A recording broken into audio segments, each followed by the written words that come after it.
దేవునికే మహిమ కలుగును గాక.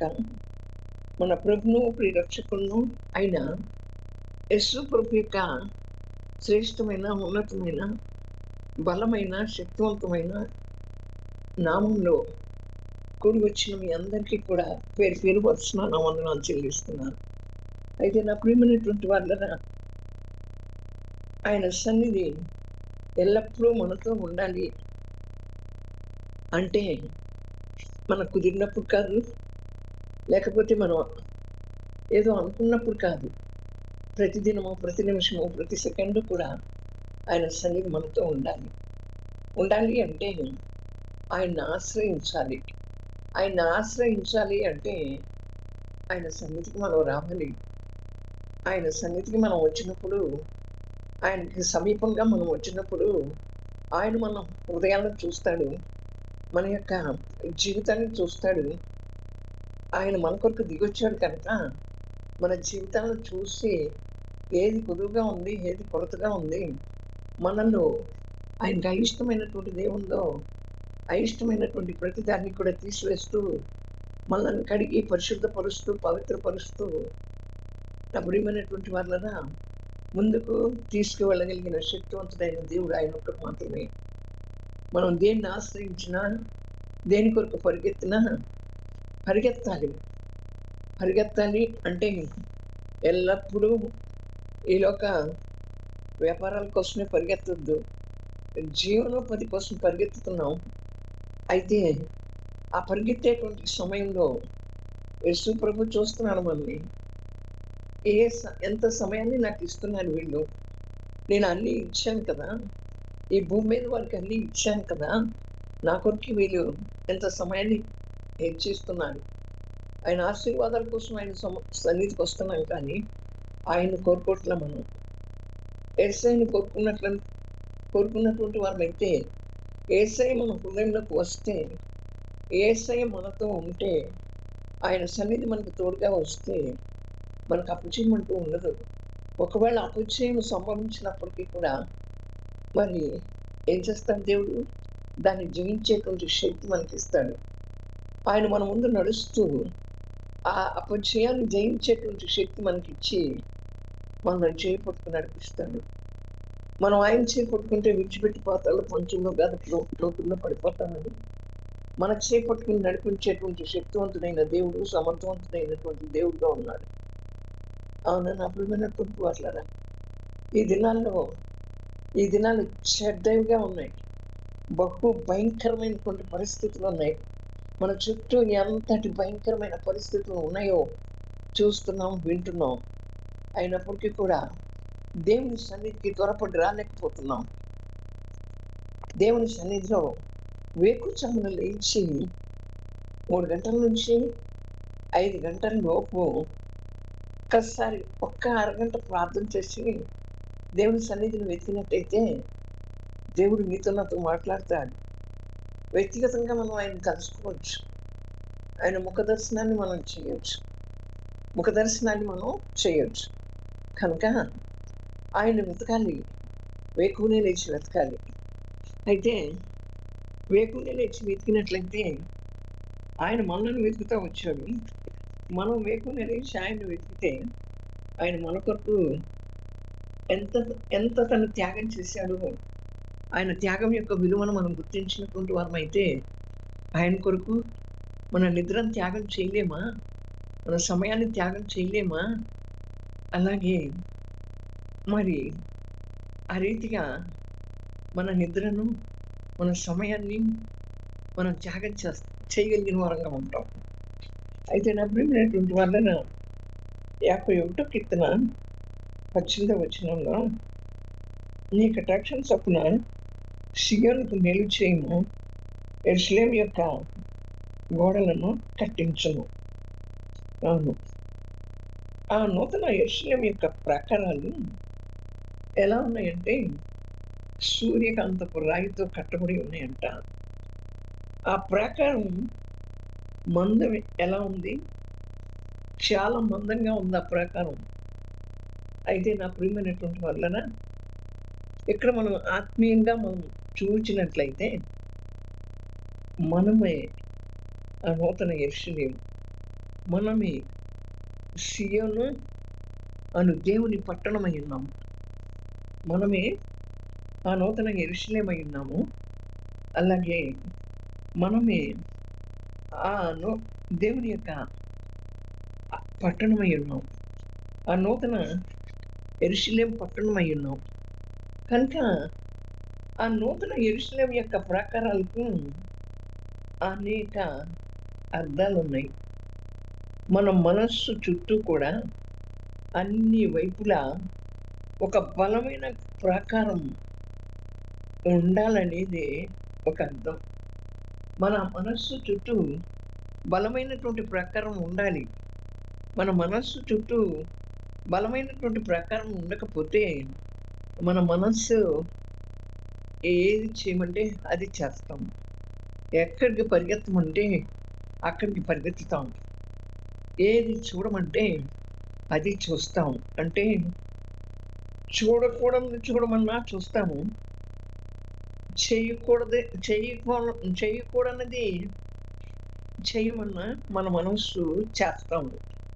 అంతేకాకుండా పరిగెత్తకూడని చోటకు కూడా మనం పరిగెత్తేటువంటి వర్గంగా ఉంటాం. కనుకనే మన మనస్సు చుట్టూ అన్ని వైపులా ఒక ప్రాకారం అనేటువంటిది ఉండాలి. అయితే నా ప్రియమైనటువంటి వలన అప్పుడు ప్రాకారం అనేటువంటిది ఉంటే నిశ్చితమైనటువంటిది. ఆ తర్వాత ఆ పట్టణంలో ప్రవేశించు. అసహ్యమైనటువంటిది, నిషిద్ధమైనటువంటిది, అలాగే అసహ్యమైనటువంటిది జరిగించేటువంటిది ఏదైనప్పటికీ కూడా, జరిగించేవాడు ఎవడైనప్పటికీ కూడా ఆ పట్టణంలో ప్రవేశించడు. నూతన యెరూషలేము అనే పట్టణం మనమై ఉన్నాము. సీయోను మనమై ఉన్నాం కనుక ఆ నూతన యెరూషలేము అనే పట్టణంలో మన మనస్సు చుట్టూ ప్రాకారం లేకపోతే నిషిద్ధమైనటువంటిది జరిగించేవాడు ఎవడును, అపవిత్రమైనటువంటివి ఆ యొక్క పట్టణంలో ప్రవేశించవు. ఆ ప్రవేశింపనేరం నా ప్రియమైనటువంటి వదన అన్ని వైపులా దేని చేతను జయింప వీలు కాని అటువంటి సూర్యకాంతపు ప్రాకారాన్ని మనం కట్టుకోవటం వలన అది పవిత్రంగా కాపాడబడాలి. అన్ని వైపులా ఏది కూడా మన మనస్సులోకి ప్రవేశించకుండా, మన మనస్సును జయించకుండా, మన మనస్సు అనేకమైనటువంటి వాటి చేత అపవిత్రపరచబడుతూ ఉంటుంది. మన మనస్సు అనేకమైనటువంటి వాటిని చేత జయింపబడుతూ ఉంటుంది. అవును, అట్టా ఆ జయింపబడకుండా మన మనస్సు చుట్టూ సూర్యకాంతపు రాయితో, దీనికి అర్థం చెప్పాలంటే ఈ నాకు కొంత అవగాహనగా అనిపించలేదు, తెలవలేదు. సూర్యకాంతపు రాయి చేత బలమైనటువంటి ప్రాకారం మన మనస్సు చుట్టూ కట్టుకోవాలి. అప్పుడే ఏది కూడా మన మనస్సును జయింపనేరదు. అట్టి ప్రాకారం మన మనస్సు చుట్టూ లేకపోతే మనం ఈ లోకాన్ని జయించి మరి పవిత్రంగా, పరిశుద్ధంగా బ్రతకాలి. ఈ లోకాన్ని జయించాలి. మనం పరిశుద్ధంగా, పవిత్రంగా బ్రతకాలంటే మన మనసు చుట్టూ అట్లాంటి దిట్టమైన ప్రాకారం ఉండాలి. ఏది కూడా అపవిత్రత జరిగించకూడదు. నిషిద్ధమైనవి ఏవి కూడా మన మనస్సులోకి ప్రవేశించకూడదు. అవును నా ప్రియమైన వర్లరా, అందుకనే ఆ ప్రాకారం ఎలా ఉండాలి? చాలా బలమైనటువంటి ప్రాకారంగా ఉండాలి. యెరూషలేము యొక్క ప్రాకారాలు పడదోయబడినప్పుడు నెహెమ్యా విని ఏం చేస్తాడు? ఆ కూర్చుని ఏడ్చాడు. ఏడ్చి కొన్ని నిమిషాలు దుఃఖంతో ఏం చేశాడు? ఉపవాసం ఉండి ఆకాశమందలి దేవుని యొద్ద విజ్ఞాపన చేశాడు.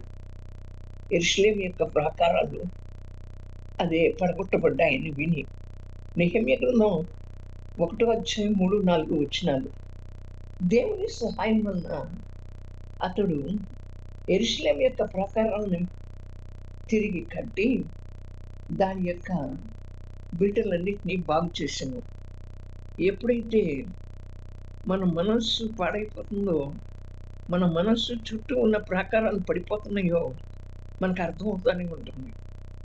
అప్పుడు ఉపవాసించాలి దేవుని సన్నిధిలో. నెహెమ్యా ఏ రీతిగా ఉపవాసించాడు, ఏ రీతిగా దేవుని ముందు కూర్చుని దుఃఖించాడు, ఏ రీతిగా కన్నీటితో ప్రార్థన చేశాడు, అది మనం చూసినట్లయితే మన మనస్సు చుట్టూ ఉన్న ప్రాకారం పడిపోయినప్పుడు మరి మనం కూడా మనల్ని మనం సరి చేసుకోవటానికి ఎక్కడ మన మనస్సు చెడిపోయిందో, ఎక్కడ పడిపోయిందో, ఎక్కడ నిషిద్ధమైనది మన మనస్సులో ప్రవేశించిందో, ఎక్కడ అసహ్యమైనది మన మనస్సులో ప్రవేశించిందో మనకు తెలుసు. మనకొక స్పర్శ ఉంది, మనకొక స్పృహ ఉంది. అంత గుర్తెరగనటువంటి వారం కాదు మనం, తెలుసు. అప్పుడు ఏం చేయాలి మనం? మరలా తిరిగి ఆ పడిపోయిన ప్రాకారాన్ని కట్టడానికి దేవుని సన్నిధిలో కూర్చుని మిక్కిలి మరి నెహెమ్యా వలె ఉపవాసం ఉండి, అలాగే నా ప్రియమైనటువంటి వాళ్ళని కన్నీటితో ప్రార్థన చేసి మరలా మన మనస్సు చుట్టూ ఒక ప్రాకారాన్ని కట్టుకోవాలి. కట్టుకోలేకపోతే మన బ్రతికి ఏమవుతుందంటే ఒక చిన్న విస్త్రాక్ అయిపోతుంది.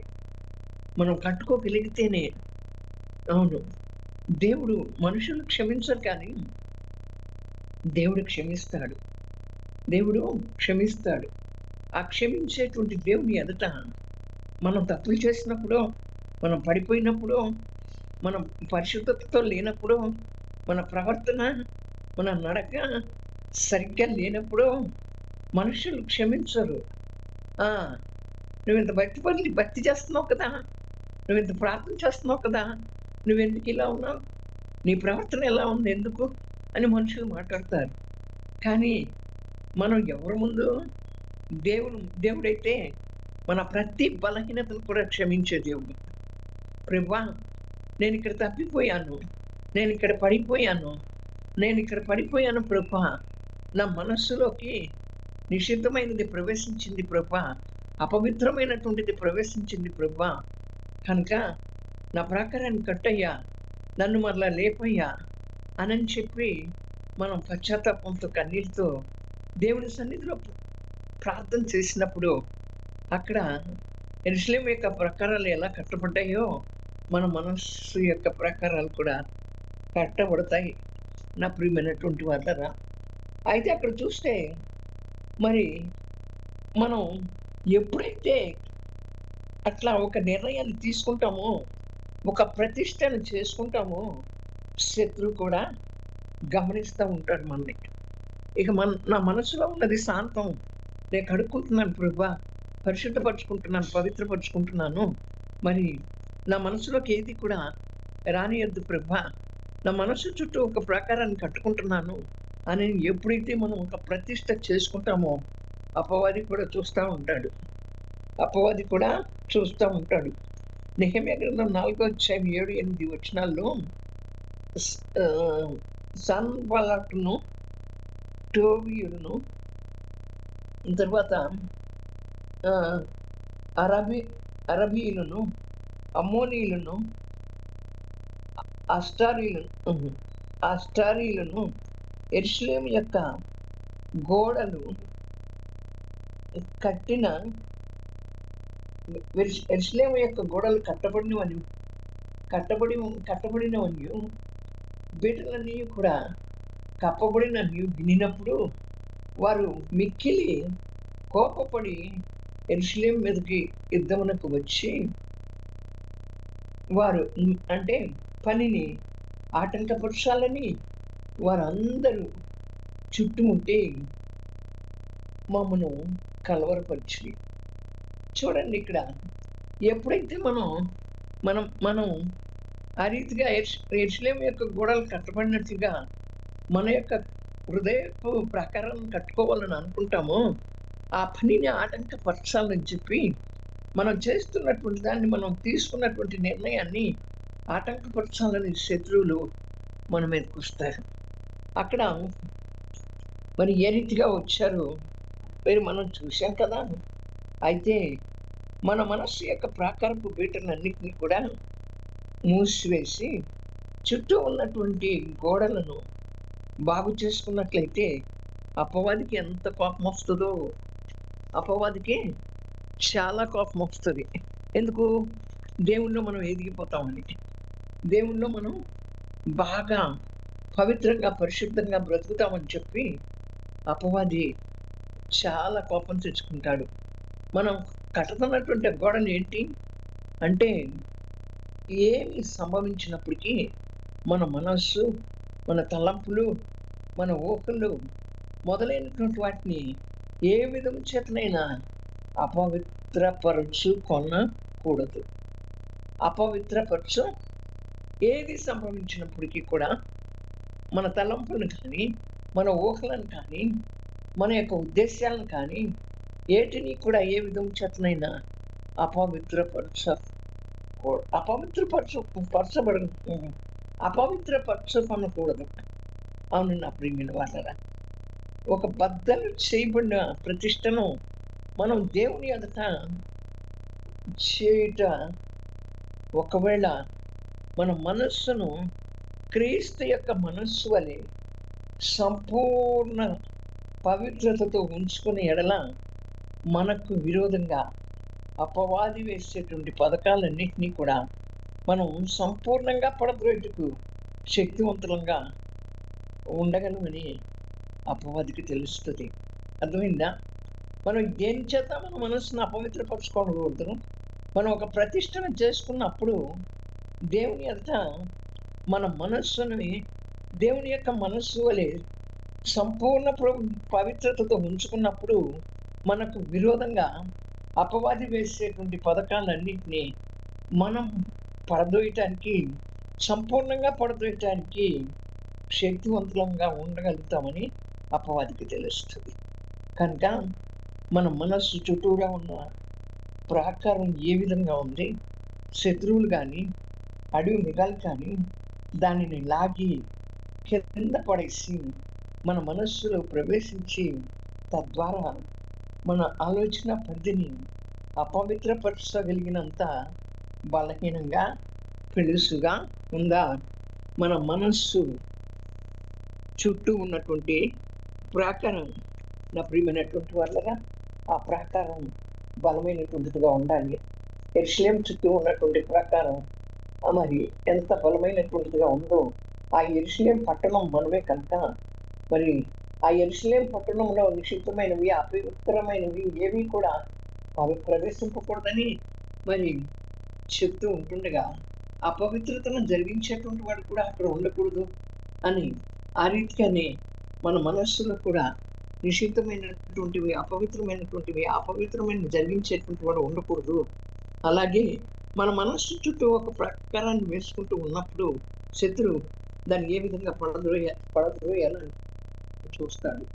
కానీ మనం దేవునితో, మరి దేవుని మనస్సు మనకు రావాలి అంటే క్రీస్తు కలిగినటువంటి మనస్సును మీరును కలిగి ఉండండి అని దేవుని యొక్క లేఖనం సెలవిచ్చిన రీతిగా అట్టి మనస్సుతో మనం ఉన్నప్పుడు మన హృదయంలో ఏ అపవిత్రత, ఏ పరిశుద్ధత లేకుండా సంపూర్ణమైనటువంటి దేవుని యొక్క శక్తిని పొందుకుని మన మనస్సు ఆయనకు అర్పితమైనప్పుడు అప్పుడు మనం అపవాది గ్రహించగలుగుతాడు. మనల్ని పడద్రోయించాలి, వారి మనస్సు చుట్టూ ఉన్న ప్రకారాన్ని నేను పడగొట్టలేను అనుకుంటాడు అపవాది.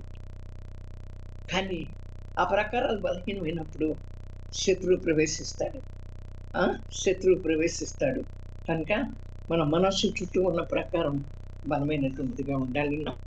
ప్రియమైన వాళ్ళరా, ఈ పాడైపోతున్న లోకంలో మన మనస్సు చుట్టూ బలమైనటువంటి ప్రకారం లేకపోతే మనం ఎటువైపు వెళ్ళిపోతామో.